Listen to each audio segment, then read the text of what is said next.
Chacun veut réduire les coûts de production dans ce qu'il fait et ça va de soi. Mais des fois, on essaie de trop réduire les coûts de production, on veut le trop moins cher. Et des fois, en voulant le trop moins cher, on finit par payer le plus cher. En voulant le trop moins cher, on finit par payer le double ou le triple de ce qu'on devait payer. Je vous parle de cela par expérience par rapport à ce que j'ai eu à faire à mon niveau dans ma ferme. Quand je voulais commencer ma ferme, j'avais plusieurs options. J'avais l'option de forage, puis ou payer de l'eau. Et en voulant être très moins cher, j'ai pris la mauvaise décision.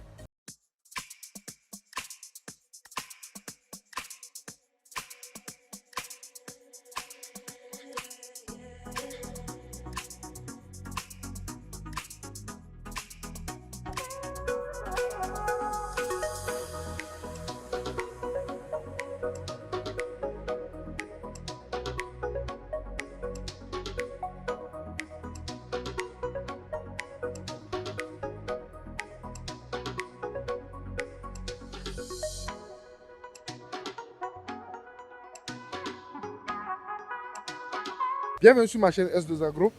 Et sur cette chaîne, nous parlons d'élevage, d'agriculture particulièrement, et nous parlons d'investissement en général. Aujourd'hui, j'ai envie de partager avec vous également une expérience que j'ai eue dans ma ferme, quand je voulais commencer ma ferme. Parce que, vous savez tous, quand on veut investir d'une manière à ce qu'on réduise les coûts et qu'on ait plus de bénéfices. Parce que ça va de soi. Parce que personne ne veut jeter son argent par la fenêtre. Donc, on essaie de réduire les coûts de production pour pouvoir avoir plus de bénéfices dans tout ce qu'on veut faire. Mais malheureusement, des fois, on le fait sans faire des calculs préalables. Et au lieu de réduire les coûts de production, on finit par perdre de l'argent. Parce qu'on dépense doublement. Et c'est ce qui m'est arrivé. Quand je voulais faire ma ferme, j'avais plusieurs options parce que je n'avais pas fait d'études préalables avant d'acheter le terrain. Et ce sont des erreurs que la plupart des gens font quand ils veulent investir en agriculture. Ils achètent des terrains sans études préalables, alors que c'est ce qu'on devait faire avant d'acheter le terrain par rapport à ce que tu veux cultiver et par rapport à ce que tu veux produire sur ton terrain. C'est par rapport à ça qu'on achète le terrain, par rapport à l'accessibilité du terrain pour sortir les produits qu'on a sur le terrain. Donc c'est ce qu'on devait faire, mais la plupart des gens ne le font pas. Je n'avais pas fait ça également au début et j'ai acheté le terrain. Maintenant, après avoir acheté le terrain, je vais entamer les travaux, il me faut de l'eau. Parce que sans eau, on ne peut rien faire sur le terrain. Il me faut de l'eau. Maintenant, quoi faire? J'ai eu plusieurs options. Faire un puits ou faire un forage. Quand l'option de faire un puits est arrivée, j'ai vu plusieurs gars qui doivent faire le puits. On a pris le gars qui était moins cher. On a pris le gars qui était moins cher. On a investi. On a investi beaucoup d'argent. Le gars a commencé par travailler et il a fui. Il a disparu, on ne le retrouve plus. Et le puits a été fait, ça nous a pris du temps. Pendant tout ce temps, on était obligé d'acheter de l'eau. On achetait de l'eau. Et j'avais eu l'option aussi du forage. Mais je me disais que le forage était très cher, je ne peux pas le faire, je ne vais pas le faire. Et donc, on a pris l'option du puits. Et arrivé un moment, on a vu de l'eau. Après un bon bout de temps, l'eau était partie. Et finalement, on a compris qu'on ne pouvait pas faire un puits dans notre milieu. Les gens du milieu où on a notre ferme, on a implanté notre ferme, n'ont pas de puits.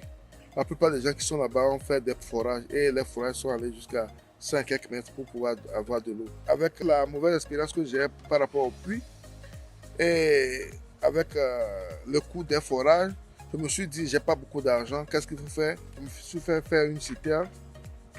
Et quand on a fait la citerne, j'ai commencé par payer de l'eau pour mettre dans la citerne.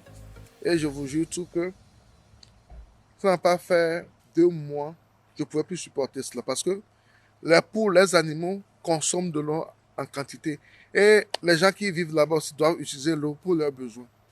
C'était du gaspillage également que j'ai eu à faire. Et finalement, j'étais obligé de faire un forage. Ce que je refusais depuis le début, j'étais obligé de le faire parce que c'était la seule solution dans mon milieu. Donc, j'ai perdu tout ce temps pour arriver au forage. J'ai perdu tout ce temps pour arriver au forage. Parce que je voulais un truc qui est très moins cher, un truc moins cher, parce que je ne voulais pas dépenser. Et je voulais faire un truc qui me permette de m'en sortir en attendant finalement, tout ce temps perdu, c'était de l'argent jeté par la fenêtre. Et ça m'a permis de comprendre que des fois, ce n'est pas tout le temps qu'on doit essayer de réduire certaines dépenses. Il y a des dépenses qu'on doit faire obligatoirement. Et on ne doit pas chercher à dribbler ces dépenses parce que tu le veuilles ou non, ça va te rattraper. Que tu le veuilles ou non, ça va te rattraper. Donc, faisons bien nos calculs avant de démarrer nos projets. Parce que sans ce genre de calcul, on finit toujours par être rattrapé par la réalité de la chose. Et ça, c'est une réalité. C'est une réalité de la chose. Ça nous rattrape toujours. Ça nous rattrape toujours. Ce n'est pas à tout moment qu'on doit gagner. Des fois, on est obligé de faire ce qui est juste, de dépenser ce qui est juste, ce qui est vrai pour le projet que nous ambitionnons de faire. Sinon, on va perdre doublement. Dis après cela, mes dépôts. On fait cette vidéo pour pouvoir vous permettre, vous également qui voulez investir dans ce que nous on fait actuellement, d'éviter ces erreurs que nous on a eu à faire. Vous pouvez faire le forage depuis le début. J'allais économiser tout cet argent que j'ai dépensé inutilement. Vous pouvez l'économiser. Mais je ne l'ai pas fait parce que je voulais un truc un peu moins cher. Finalement, j'ai payé très cher. C'est très important d'implémenter ce genre de choses quand vous voulez investir en agriculture. Et je pense que c'est valable pour beaucoup de domaines. Ce n'est pas l'agriculture seulement. Elle est importante dans beaucoup de domaines. Actuellement, nous allons essayer de faire certaines vidéos par rapport à nos réalités sur le terrain, également par rapport à nos défis, ce que nous avons eu à raconter comme défis pour vous aider à éviter de tomber dans le même piège. Parce que notre objectif sur notre chaîne, c'est d'aider la communauté à éviter des erreurs que nous on a fait. Heureusement que nous sommes sur le terrain, il y a des choses que nous voyons, il y a des choses que nous faisons et il y a des choses que nous avons su comment le faire autrement. Donc, on doit l'implémenter dans la communauté. Il y a des choses à vous et à la prochaine.